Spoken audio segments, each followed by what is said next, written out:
நான் ஒரே ஒரு கேள்வி கேட்கிறேன். சென்னை ஏர்போர்ட் மீனம்பாக்கம் ஏன் நீங்க 5 வருடம் கிடப்புல போட்டு வச்சிருந்தீங்க? மாண்புமிகு உறுப்பினர் கேள்வி கேட்டிருந்தாரு. இந்த திட்டத்தை கைவிட்டுட்டீங்க, கையகப்படுத்திய நிலத்தை என்ன பண்ண போறீங்கன்னு. மாற்று தொழில் திட்டங்கள் மக்களை பாதிக்காதவாறு கையகப்படுத்தப்பட்ட நிலங்களில் செயல்படுத்தப்படும். இதன் மூலம் தொழில் வளர்ச்சி மற்றும் வேலை வாய்ப்பு, பொருளாதார வளர்ச்சி இப்பகுதியில் ஏற்படும். இந்த நிலம் என்ன அப்படின்னு பாத்தீங்கன்னா, எப்பயுமே ஒரு வாட்டர் பாடி, அதாவது மழை பெய்யாம இருந்தாலும் அது கல்டிவேஷன் நடக்கக்கூடிய அப்படிப்பட்ட ஒரு விளை நிலம். அந்த இடத்த நம்ம இன்னைக்கு ஏர்போர்ட்டா மாத்தணும்னு சொல்லிட்டு இருக்கோம். இதை தவிர அங்க வாட்டர் கேனல் 1-2 இருக்கு. குணகரம்பாக்கம், கம்மங்கால் கேனல், 2 கேனல்ஸ் இங்க இருக்கு.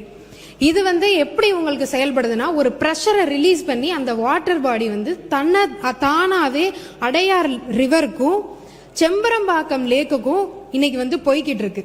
இதை நம்ம அழிச்சிட்டோம் அப்படின்னா ஆட்டோமேட்டிக்கா சென்னை சிட்டிக்கு உள்ளேயே ஃப்ளட் வர்றதுக்கான பல வாய்ப்புகள் இருக்கு.